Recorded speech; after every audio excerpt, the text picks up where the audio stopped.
Já no Rio Grande do Sul, um avião de pequeno porte caiu em Gramado, na região das Serras Gaúchas. 10 pessoas da mesma família morreram. Vamos agora com o Cristiano Negger para trazer as últimas atualizações dessa fatalidade. Temos já ele conectado conosco, Diogo? Vamos sim. Olá, muito bom dia para você. Quais as atualizações dessa tragédia, por gentileza? Conta como que tá, né? Como que amanheceu a cidade por aí? Oi, Soraya, bom dia para você, pessoal da bancada, audiência da Jovem Pan News. Falamos neste momento do local mais próximo, onde a imprensa já conseguiu chegar desde a tragédia, quando este avião caiu ontem aqui em Gramado. A gente observa nas imagens, aqui ao fundo, né, que neste momento está ocorrendo o trabalho de rescaldo. Né? Já durante toda a madrugada, bombeiros, policiais civis e o IGP, Instituto Geral de Perícia, né, trabalharam na remoção dos corpos, né, dos destroços também do avião. Portanto, neste momento, o trabalho é justamente esse. Soraya, do isolamento da área. Operários estão trabalhando agora na construção de um tapume, né, justamente para isolar esse acesso, para que possam continuar as investigações acerca desse acidente trágico que realmente comoveu aqui toda a região da Serra Gaúcha, o Rio Grande do Sul, impactando o Brasil. Agora, além dessas 10 vítimas fatais, mais 17 pessoas, né, em terra tiveram também problemas com essa questão da queda do avião, uma vez de que 2 estão ainda internadas em estado grave em hospitais na Grande Porto Alegre, né, na capital. Um no Hospital Cristo Redentor e outro no HPS, Hospital de Pronto Socorro de Porto Alegre. São 2 senhoras com mais de 50 anos, tiveram aproximadamente também 50% de queimaduras em seus corpos. Então é a situação realmente de momento. Os demais inalaram fumaça, foram medicados, estão liberados dos hospitais. A gente observa mais uma vez na imagem e ao fundo, né, para quem está nos acompanhando, pode observar lá a pousada que ficava bem próximo, né, ao lado dessa loja de imóveis que então existia neste local. Pouco além da pousada, há também um posto de combustível, né, que por pouco não teve também avarias em função do choque deste avião na hora da queda. Evidentemente que se tivesse tocado com o posto de combustível, teríamos outros desdobramentos. Mas, Soraya, há uma comoção geral aqui da comunidade gramadense, principalmente pelo período, né, de Natal Luz em Gramado, de Sonho de Natal em Canela, e a programação ontem, que foi, né, cancelada em função dessa tragédia, hoje deverá retomar. E é importante, falando nessa palavra de retomada, a importância aqui para a região com o turismo e este momento de Natal, mas infelizmente com uma notícia muito triste, com a queda deste avião e com a morte de 10 pessoas da mesma família.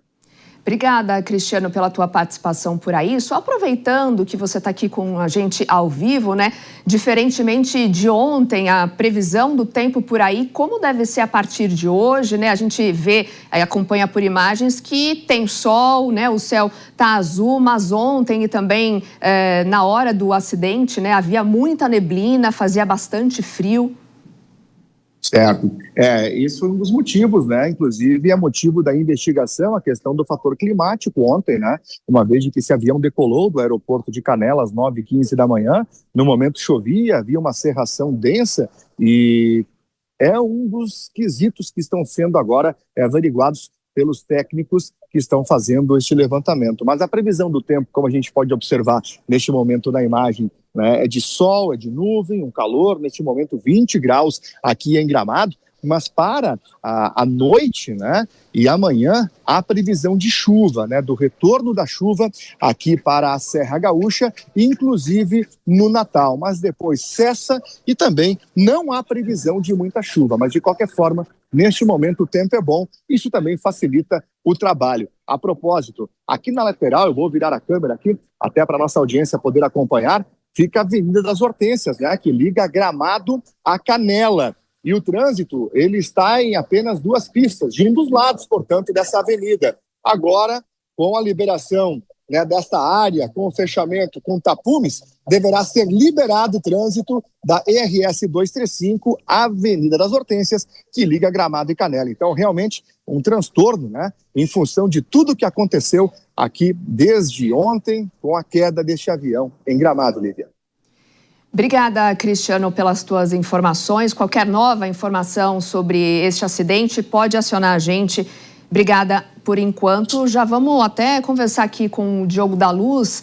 Diogo, obrigada pela tua participação aqui conosco. A gente ouviu o Cristiano falando muito dessa questão climática, né? As questões de fato meteorológicas. Ontem fazia muita neblina ali na região de Gramado. Pode de fato ter sido um fator decisivo para a queda desse avião? Pode, sem dúvida. Bom dia a todos, um prazer estar aqui. Sem dúvida pode ter tido efeito e muito provavelmente entrará como um dos fatores contribuintes no relatório final que vai ser apresentado daqui a um ano ou mais até.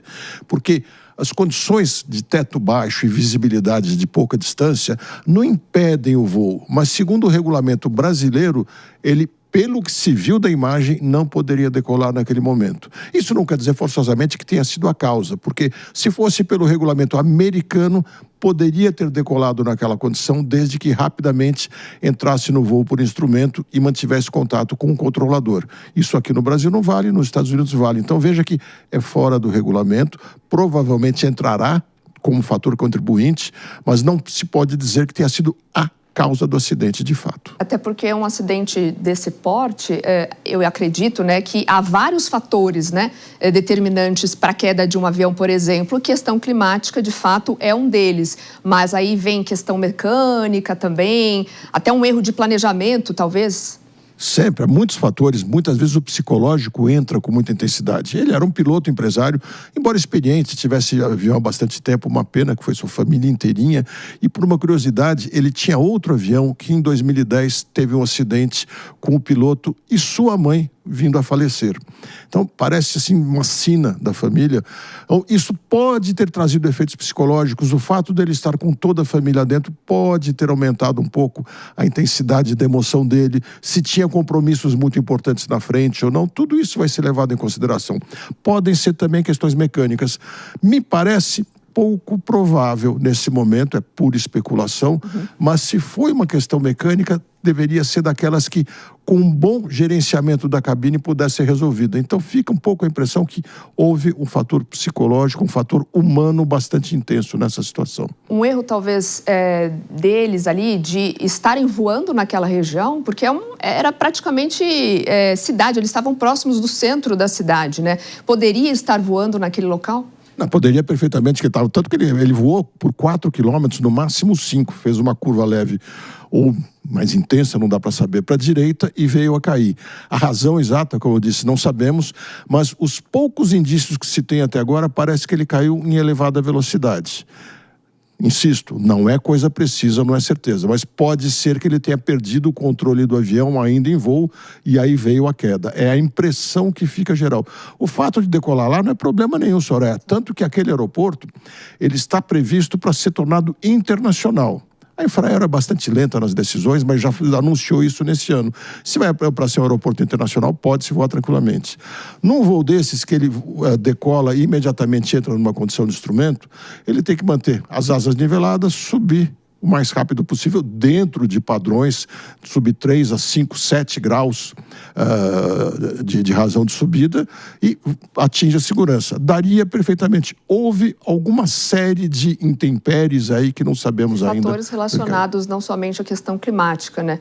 Certamente não é só a questão climática. Há outras questões, inclusive o que teria levado ele a decolar aparentemente fora do regulamento. Mas, Diogo, você não teve teto, então foi uma irresponsabilidade se não teve autorização para subir.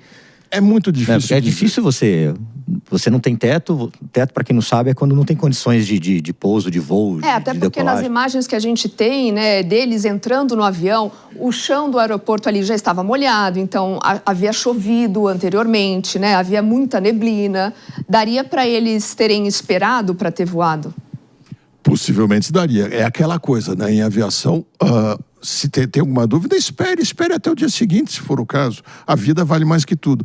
Agora, não dá, Paulo, para a gente dizer que foi irresponsabilidade ou não, sem conhecer todos os elementos que contribuíram para esse acidente. É provável, como eu disse, que ele tenha agido fora do regulamento. Mas uma coisa importante da gente insistir é que, nessas condições, fosse, por exemplo, nos Estados Unidos, que tem uma aviação extremamente segura, mais até que a brasileira, essa condição é previsto que nessa condição seja possível fazer a decolagem, como eu disse, dentro de alguns parâmetros. Então, ele tinha um avião com competência para fazer o voo naquelas condições, tinha treinamento e capacitação ele próprio para fazer o voo naquelas condições, embora estivesse fora do regulamento, aparentemente. Aí é uma questão para a gente entender por que teria feito isso. Esse, inclusive, já é o segundo maior acidente aéreo em número de vítimas só nesse ano, né? A primeira tragédia aconteceu com o voo da Voipaz, que deixou 62 pessoas, né, vitimadas. O número de mortes em acidentes aumentou 92% agora em 2024 e é o maior dos últimos 10 anos. Isso segundo o Centro de Investigações e Prevenção de Acidentes Aeronáuticos.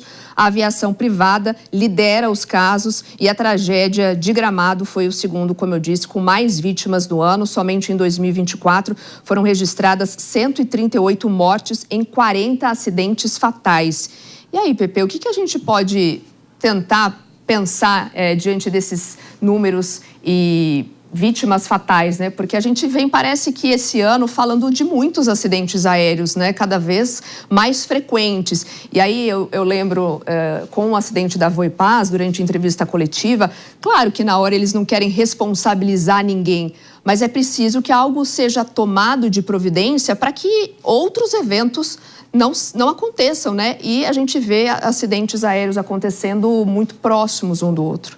Não, exatamente, né? Você pega para ver a quantidade de acidentes aéreos que aconteceu esse ano no Brasil, é algo assim realmente alarmante. E todo acidente aéreo causa comoção social. E esse causa uma comoção social ainda maior porque está na época de Natal, né? Certamente as famílias, né, vão passar o Natal de uma forma completamente diferente, uma forma enlutada, né? O momento de você passar com a família, o Maninho está com a família dele em Recife, né? Várias pessoas vão estar sem os seus entes queridos, né? E mais do que isso, né? Tem várias pessoas feridas, né, sendo atendidas no hospital, que também vão estar sem os seus entes feridos, preocupado com o dia depois do acidente. E o acidente com a Voipaz, na minha opinião, foi muito diferente do acidente agora. O Voipaz, por exemplo, o Diogo pode falar com mais propriedade, para quem não sabe, o Diogo é piloto de avião, né? É um dos maiores pilotos de aviões que eu conheço, bem experimentado. Ele sabe a tecnicidade de praticamente todas as questões aeronáuticas, né? Então, no caso da Voipaz, por exemplo, eu lembro que existia um problema de manutenção da aeronave, não é?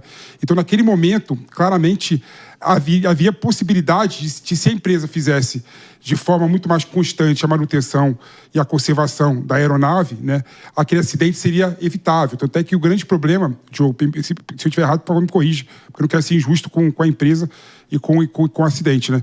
O grande problema ali que teve também foi que teve o congelamento da asa, né, e que impediu, por exemplo, de manter o voo de uma certa forma mais constante e mais seguro, não é? O aparelho que descongelava o gelo não funcionou de forma adequada. Esse caso, por exemplo, né, o Diogo colocou aqui um ponto que eu achei principal. Apesar do regulamento do Brasil ser proibido voar, né, naquelas condições de neblina, né, nos Estados Unidos é permitido voar com instrumento, né? Ou seja, então, no meu modo de ver, está claramente uma certa negligência, né, do piloto em relação a essa situação, né? Porque se tem impossibilidade de voar, né, não tem por que você alçar voo. E outro ponto que me causa estranheza é que o avião bateu numa chaminé, né?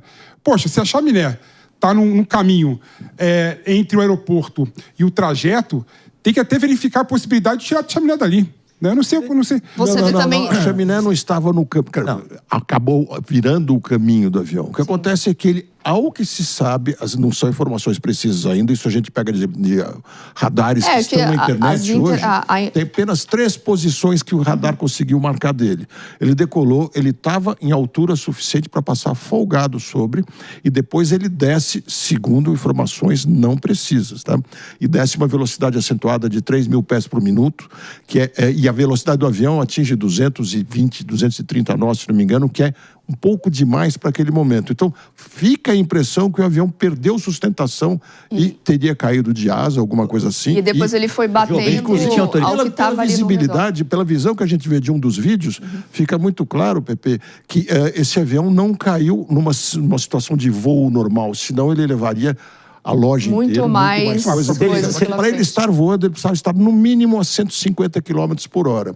Imagina batendo, mesmo que no imóvel a 150 km por hora, o estrago seria muito mais extenso do que localizado como foi. Se ele não tinha autorização para voo, qual que é a punição? Caso ele pousasse normal, não tivesse acontecido nenhum acidente. Não é que ele não tinha autorização de voo. Ele tinha um plano de voo feito para Jundiaí, estava o plano normal, tudo isso. Se ele tivesse chegado em Jundiaí, provavelmente nada teria acontecido, porque naquele momento daquela decolagem, naquele aeroporto, que não tem torre de controle, e diga-se de passagem, não é uma falha do Brasil. Nós temos mais de 3.000 aeroportos e pouco mais de 100 com torre de controle. A maioria não tem, e isso no mundo inteiro é assim. Naquele momento, a decisão é plenamente do piloto. Então, se ele decola e diz que as condições estavam favoráveis, vale a opinião dele. Porque um comandante é autoridade máxima no avião, ele pode, inclusive, mudar regras, desrespeitar ou alterar regras no momento em nome da segurança de voo. Se em nome da segurança ele achar que é mais conveniente fazer algo que seja fora da regra, ele faz e, se precisar, ele informa e explica em nome da segurança do voo. Diego, você vê até questões envolvendo a capacitação dos pilotos, que pode também marcar, porque o dado que traz é que a aviação privada tem liderado esses casos de acidentes. Então, talvez, além de falhas técnicas, falta também uma atenção para capacitar esses pilotos, ou você vê outros fatores que influenciam aí? Acho que esse é um dos pontos mais importantes para a gente colocar, inclusive para tranquilizar as pessoas que nos ouvem. Nós temos basicamente 3 tipos de aviação aqui. Tem a aviação comercial, que tem regulamento próprio, bastante rígido e cheio de protocolos, Soraya.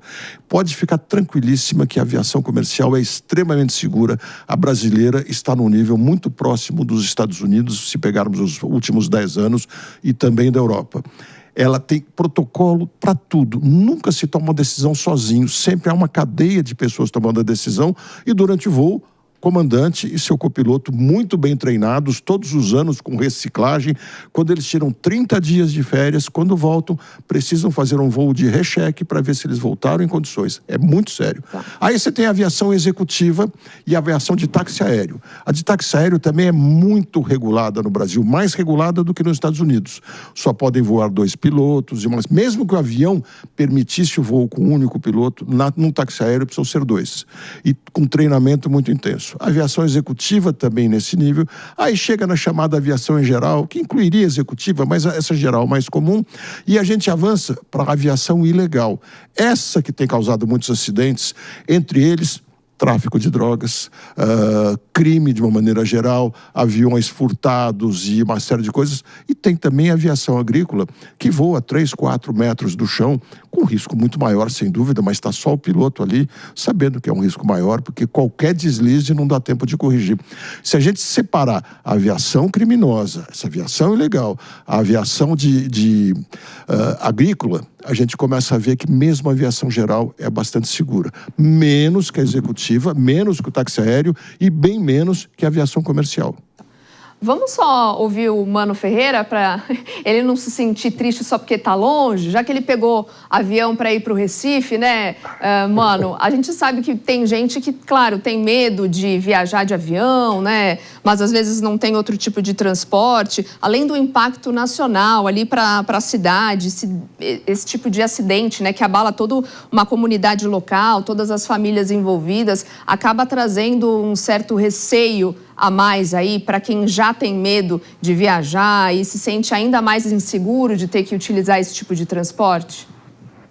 Certamente, né? Esse caso em específico é especialmente triste, não apenas por ser a semana do Natal, mas também porque todos nós sabemos o quanto foi sofrido o ano para todos os gaúchos, né? A gente está falando de um ano em que o estado do Rio Grande do Sul foi acometido por uma tragédia gigantesca, que é um estado que ainda está passando por uma reconstrução e vai precisar lidar neste Natal com mais um momento de luto. Então, isso é muito triste, fica toda a nossa solidariedade a todos os familiares envolvidos.